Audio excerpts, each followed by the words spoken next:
now, instead of 12 volts or lower than 12 volts, it's charging at like 13.7 volts, YouTube. Let me show y'all, man. 13.2. 72 Convertible Impala LS3 swap. Are you working on an LS swap? Or do you have the desire to do an LS swap? Your engine don't have as many electronics on it as the one has that you putting in it. That means you need to make sure your charging system is on point. Otherwise, you'll be on the side of the road somewhere.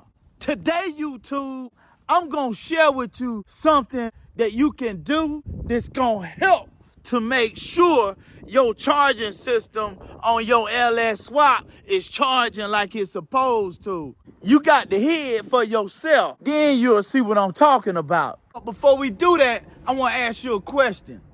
How would you like to know how to do an LS swap in an old school car that run like this?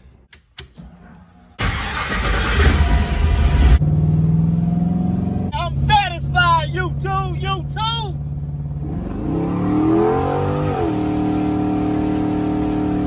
'72 Convertible Impala LS3 swap. Looking at maybe almost 600 horsepower. We ain't put it on the dyno yet, YouTube. We did our own wiring.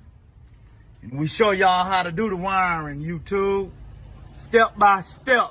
We did our fuel system. We show you how to do the fuel system as well. Step by step, YouTube. Everything you need to know. LS swap, baby. Make sure you watch this video all the way through.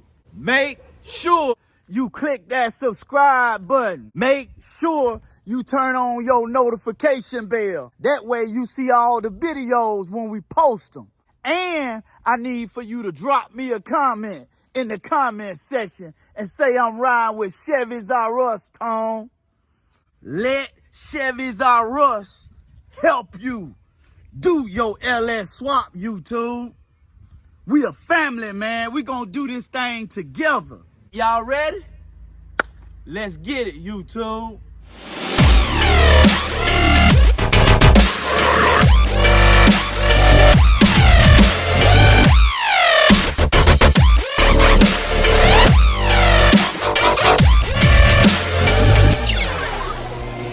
YouTube. It's your boy Tony Tone coming back at y'all, man, one more again. We out here in the garage, y'all already know it.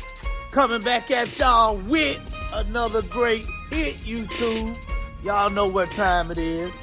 We out here in the garage, getting ready to mess around with the 72 Convertible Impala. Let me show it to y'all real quick. There it is. There it is right there. So, got the breather installed on it. Y'all see that? Looking pretty good, man. Looking nice and spiffy. I like the way that breather looks on there, man. It fits in there. Looks like it's barely gonna clear the hood, so that's a good thing. Got it all nice and tight. Hooked up, YouTube. So what we're gonna be doing today, as y'all know, we got the engine running pretty good, got it tuned pretty good, responding good. It's performing very good. A1, y'all. We fixed a couple fuel injectors that wasn't firing. So we got that problem taken care of, and we had discovered another problem, a charging issue. To where you let the car run, I let it run for an hour, and pretty much the battery just died. So that means that the alternator is not charging properly, or we have a grounding issue. And picked up a couple of parts from the auto parts store. It's gonna pretty much be a process of elimination. I think I figured out what the problem is with the charging system, why the battery keeps dying. I talked to my dad, and my dad told me he had the same problem with a Volkswagen back in the day, and he added some additional grounds to ground the engine to the chassis and the frame and stuff, and it fixed this problem. And I also talked with Mr. David at the auto parts store. Y'all know Mr. David from O'Reilly's, man. My LS swap secret. So yeah, he's helped me out a whole lot. Shout out to Mr. David. But he told me to just double check what everything is charging, and told me some test points. So we're gonna crank the engine. We're gonna test the ground right here and see what the voltage is at. And we'll go from there. But I think I know what the problem is. Pretty much, these brackets that this alternator mount to is powder coated. The alternator itself is powder coated as well. And so I know that we probably have a bad ground, a super bad ground. And what I did know is that you're supposed to run a ground strap from here to the engine block. And so that's what we're getting ready to do first. We're gonna do that first. Only because this stuff is powder coated, and on the instruction manual, they recommend you running a ground strap, a ground cable to this thing right here. So that's what we're gonna do. I think that's gonna fix our problem. But what we're gonna also do is we're gonna add 3 additional ground straps to the grounding system. Ordered this little kit right here, man. This came from from Amazon. So it comes with 3 different ground straps. So I think we're gonna use one of these ground straps here, probably grounded on the valley cover, or we could even ground it on, we could ground it anywhere, man, but I'm just gonna try to route it away from this, the positive terminal. Yeah, that way it don't touch or have the possibility of touching. So we'll make it look neat. Make sure it's grounded good. What we're also gonna do is we're gonna add one of these ground straps right here. We're gonna add it right here, and we'll mount it to the firewall somewhere. We'll bolt it on the firewall. You know, just to make good connections, man. You know, you want everything to charge right. You want everything to work properly. So I think we'll definitely do that. That's good for the engine and operation of the engine and the charging and electrical system. So we'll add one here. We'll add one here. And then I think that we'll go from the probably the chassis. Woo.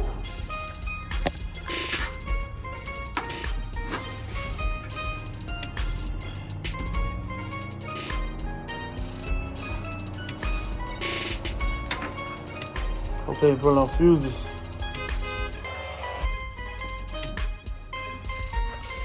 We'll probably go from the chassis to the block, which is right here. So we'll get those grounds added, and then we'll be back, YouTube. We also got a new ground wire. So I think I'll also go ahead and throw this in there too. So we'll be back in a minute. Later. YouTube. First thing first, man. We'll get this ground strap added. Screw that.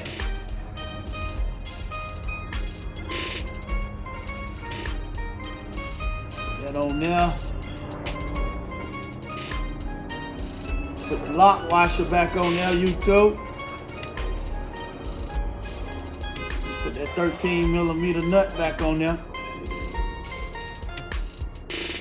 Just gonna kind of bend that over that way a little bit. See if this is long enough. I think I'm gonna put it to the valley cover. Yeah, that's perfect. So let me get a socket. Take that valley cover out.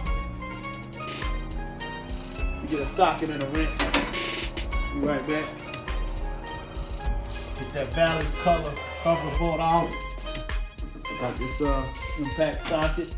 Not impact, but a air wrench here.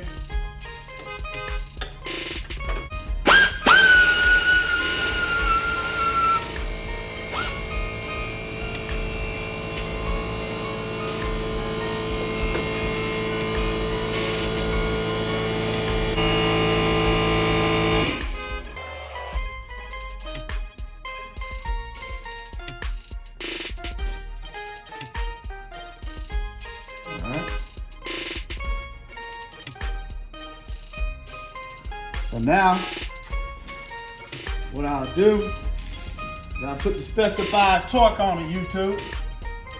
Look that up. YouTube! Man! I got the charging issue fixed, YouTube. I didn't have to add a whole bunch of extra ground straps. I just added this one ground strap here to the alternator. I added that, and now instead of 12 volts or lower than 12 volts, it's charging at like 13.7 volts, YouTube. Let me show y'all, man. Let me crank the car up real quick.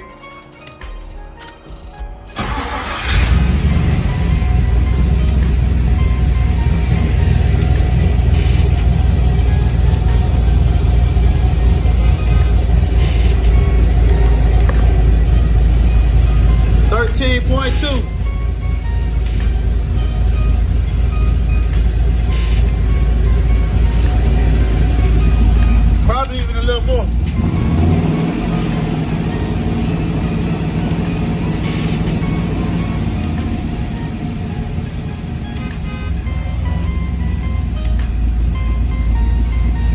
So it charges between 13.2 and 13.5 volts. So that's a good thing, YouTube. That's a great thing, YouTube. That's what I'm talking about. That's what I'm talking about right there.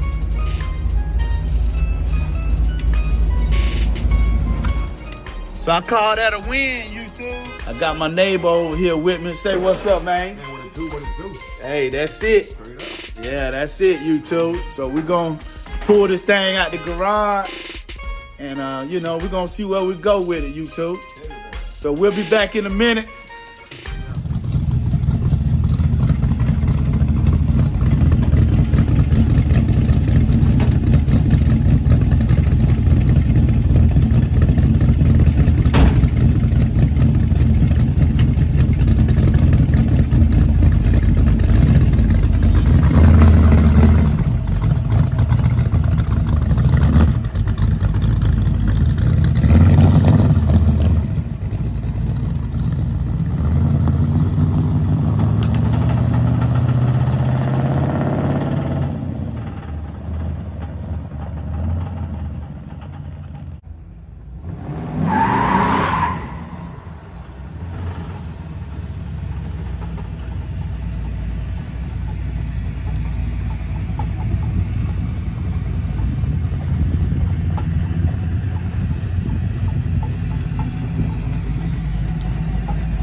A win-win, YouTube.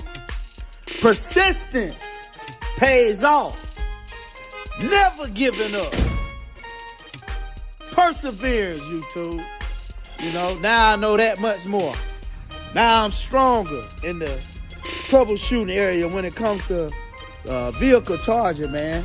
And so let me just share something with y'all, man. Anybody that's got a powder coated alternator, anybody that has the serpentine set up that is powder coated, know that you will have to run additional ground wire to your alternator in order for it to charge right, because the ground is very weak.